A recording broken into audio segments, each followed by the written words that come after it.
Assalamualaikum warahmatullahi wabarakatuh. Yang terhormat kepada Bapak Ogi Reksaditya SPD MAK selaku dosen pembimbing mata kuliah Accounting System Information. Di sini saya Susmita Salsabila Ridwan dengan NIM 112300005 ingin membuat video terkait perencanaan bisnis untuk memenuhi tugas mata kuliah Sistem Informasi Akuntansi. Oke, lanjut saja ke slide PPT-nya.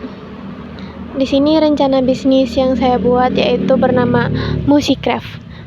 Musicraft adalah sebuah bisnis manufaktur kreatif berbasis mass customization yang berfokus pada lini produk premium tekstil buatan tangan, handmade. Produk utama ini Musicraft ini mengintegrasikan seni kerajinan rajut kontemporer tinggi seperti amigurumi character bags, aksesoris fashion terkurasi dengan tren kultur pop internasional seperti K-pop, anime, manga, dan web novel. Berbeda dengan komunitas tekstil massal di pasar, Musicraft ini menawarkan nilai keunikan yang tinggi, eksklusivitas, dan kedekatan emosional. Berdasarkan fandom kreatif, model bisnis kami ini menggunakan pendekatan made to order.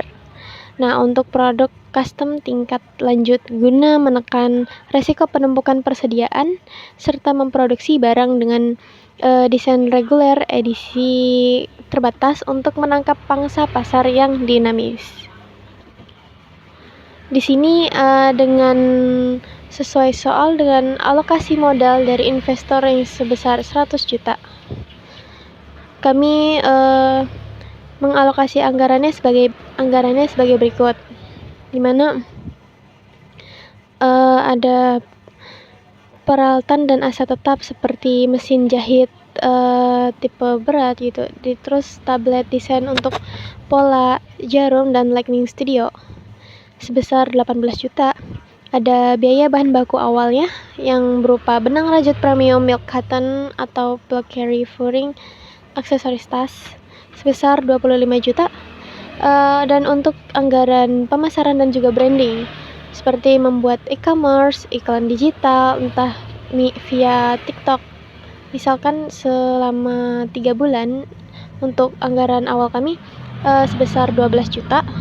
Lalu untuk anggaran sewa studio dan utilitasnya seperti sewa workshop selama 1 tahun, terus biaya internet dan juga biaya listrik diakumulasikan sekitar 20 juta.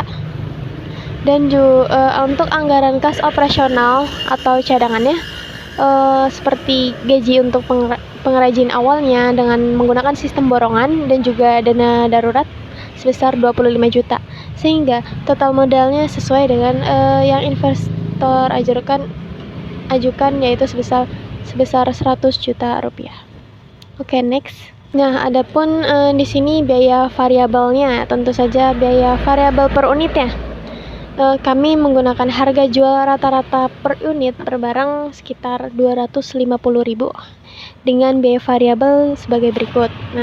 Ada bahan baku fisiknya sebesar 60.000, terus upah tenaga pengrajinnya dengan sistem borongan per unitnya dikenakan 40.000, dan juga biaya kemasan dan atribut produknya sebesar 10.000.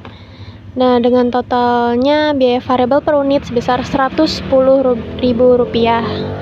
Dan kami juga menetapkan perkiraan biaya tetap per bulanannya sebesar 14 juta rupiah, yang di sini itu termasuk biaya sewa studionya, gaji stafnya, pemeliharaan, dan anggaran pemasaran atau marketing rutinannya. Oke, next. Kemudian margin kontribusi per unit mengindikasikan profitabilitas murni dari setiap unit produk yang terjual untuk menutup beban tetap operasi perusahaan. Perhitungan margin kontribusi kami itu per unitnya harga jual rata-ratanya 250.000 dikurang biaya tetapnya 110.000 sebesar 140.000. Itu margin kontribusi per unitnya. Untuk rasio margin kontribusinya dikali margin kontribusi dibagi harga jualnya dikalikan 100%, maka sebesar 56%. Itu rasio margin kontribusinya. Selanjutnya, untuk titik impas atau break even point-nya atau BEP, ini tuh untuk mengetahui volume penjualan minimum di mana total pendapatan setara dengan total biaya, sehingga perusahaan tidak menghasilkan laba dan juga tidak menderita rugi. Nah, untuk BEP kami ini dengan perhitungan sebagai berikut. Biaya tetapnya tadi 14 juta per bulannya, lalu dibagi margin kontribusi per unitnya 140.000, maka menghasilkan BEP unitnya sebesar 100 unit per bulan. Untuk BEP rupiah, BEP unit dikalikan dengan harga jual rata-ratanya, yaitu 100 dikali 250.000, maka sebesar 25 juta per bulan. Itu untuk BEP break even point per bulannya. Nah, setelah diketahui BEP-nya sebesar 100 unit per bulan, maka untuk menghasilkan keuntungan kami harus menjual per bulannya itu di atas 100 unit. Nah, maka kami mentargetkan 2 kali lipat dari total BEP-nya kami, sehingga target konservatifnya itu 200 unit per bulan. Nah, dengan estimasi penjualan stabil pada target 200 unit per bulan, total volume produk terjual dalam tahun pertama adalah 2.400 unit. Jadi 200 dikali 12, 2.400 unit. Nah, untuk perhitungan ROI-nya atau return on investment-nya dengan perhitungannya sebagai berikut.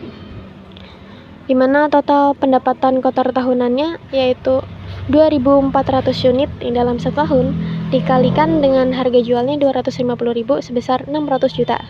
Lalu total biaya variabel tahunannya 2.400 dikali 110.000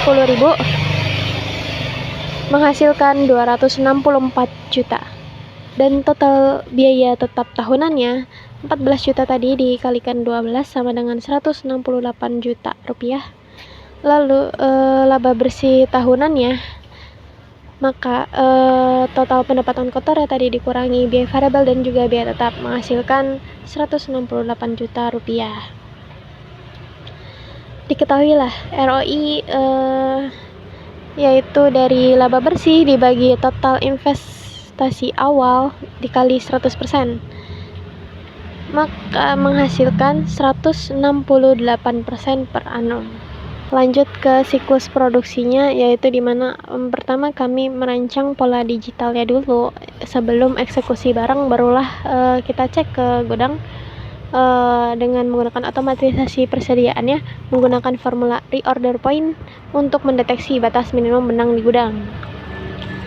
Jadi sudah terotomatisasi ya untuk pengecekan barang bahan bakunya gitu. Lalu barulah kita menggunakan job order costing yaitu kartu biaya digital. Nah, ini tuh untuk melacak bahan baku dan upah langsung per pesanan secara akurat karena gajinya itu sistem borongan. Nah, lalu terakhir setelah barang selesai dibuat, kita ada QC-nya juga, yaitu pemeriksaan kualitasnya untuk menjamin kualitas fisik rajutan secara ketat sebelum ditransfer ke gudang barang jadi. Selanjutnya ada siklus pendapatannya. Nah, siklus ini tuh untuk mengatur eksekusi aktivitas transaksi dan interaksi awal pemesanan pelanggan hingga realisasi penerimaan kas masuk di bank perusahaan. Nah, jadi siklusnya ini tuh terintegrasi dengan API Financial, yaitu transaksi tanpa kontak. Untuk pembayarannya via e-commerce diselesaikan instan via payment gateway yang terverifikasi. Ini untuk menghilangkan manipulasi kasir dan pencatatan manual penjualan. Nah, lalu sistemnya menggunakan made to order. Jadi sehingga menggunakan sistem ini itu kita akan memiliki 0% piutang tak tertagih. Karena produk diproduksi berdasarkan pesanan, seluruh pembayaran diwajibkan 100% di muka untuk menghilangkan resiko piutang macet secara absolut. Nah, untuk alurnya itu tuh pertama dari pesanan via e-commerce, lalu ada validasi sistem payment gateway-nya karena dia bayar di muka dulu ya 100%, lalu otomatisasi notifikasi ke sistem gudang dan juga produksi. Lalu setelah barang jadi lalu dikemas dengan pemindahan barcode, lalu diserahkan ke ekspedisi dan sinkronisasi ke buku besar, kas bertambah dan pendapatan penjualan bertambah. Terakhir ada dari siklus pengendalian KOSO-nya. Nah, siklus pengendalian internal KOSO framework ini itu untuk memastikan tata kelola modal 100 juta sebelumnya itu tadi berjalan secara akuntabel, transparan, dan terlindung dari resiko kecurangan atau fraud. Nah, kami ini merancang 5 pilar pengendalian internal berdasarkan kerangka kerja KOSO. Yang pertama itu dari lingkungan pengendaliannya. Nah, itu tuh kita menggunakan pemisahan fungsi dari admin penjualnya, pemegang akses fisik gudangnya, dan pencatatan akuntansinya itu dipisahkan secara mutlak untuk mencegah manipulasi internal. Nah, lanjut, nomor 2 itu penilaian resikonya, risk assessment-nya, untuk mengidentifikasi ancaman operasional secara dini seperti volatilitas harga bahan baku benang impor, kelangkaan stok musiman, serta keterlambatan lini produksi raju tangan. Nah, langkah penanggulangannya itu meliputi pengamanan kontrak harga tetap jangka pendek dengan vendor utama dan penyediaan cadangan pengrajin, yaitu backup artisan. Lanjut yang ketiga, yaitu dari aktivitas pengendaliannya, menggunakan otorisasi berlapis, di mana seluruh transaksi operasional di atas 1 juta memerlukan otorisasi digital tertulis dari pemilik sebelum kasnya dicairkan. Nah, lalu juga ada verifikasi independen, yaitu pelaksanaan rekonsiliasi laporan rekening koran bank dengan catatan internal secara mingguan. Nah, dipadukan dengan pemeriksaan fisik persediaan secara berkala guna mencocokkan saldo tercatat komputer dengan stok nyata di gudang. Lanjut yang keempat itu dari informasi dan juga komunikasinya, menggunakan implementasi sistem akuntansi berbasis cloud terenkripsi penuh, di mana seluruh data transaksi menghasilkan rekam jejak audit yang tidak dapat dihapus secara sepihak. Nah, investor itu diberikan akses portal pengawasan eksekutif secara langsung untuk meninjau laporan posisi keuangan, laporan laba rugi, dan juga arus kas secara real time. Yang kelima itu pemantauan dari monitoringnya, di mana evaluasi periodik yang konstan terhadap presentasi cacat produk pada tahap QC untuk meninjau kinerja kapabilitas pengrajin, serta pelacakan konversi matriks efisiensi biaya iklan digital secara mingguan demi menjamin realisasi profitabilitas perusahaan tetap linear dengan target ROI awal. Oke, next, secara singkat, siklus alur bisnisnya itu dari siklus produksi itu mengalir secara horizontal. Nah, dari perancangan polanya hingga masuk ke gudang produk jadinya. Nah, untuk siklus pendapatannya ini tuh mengalir secara vertikal dari pesanan e-commerce-nya sampai masuk ke pencatatan kas masuknya. Yang terakhir dari pengendalian internalnya, yaitu KOSO framework. Ini semuanya itu tersistem berada di satu pusat sistem gitu sebagai penyaring resiko dan menjamin kepatuhan. Jadi semuanya udah secara digitalisasi dan otomatisasi sehingga tidak ada manipulasi di dalamnya. Ini adalah salah satu cara untuk mengantisipasi resikonya atau risk assessment-nya. Oke, sekian dari saya. Kurang lebihnya mohon maaf. Wassalamualaikum warahmatullahi wabarakatuh.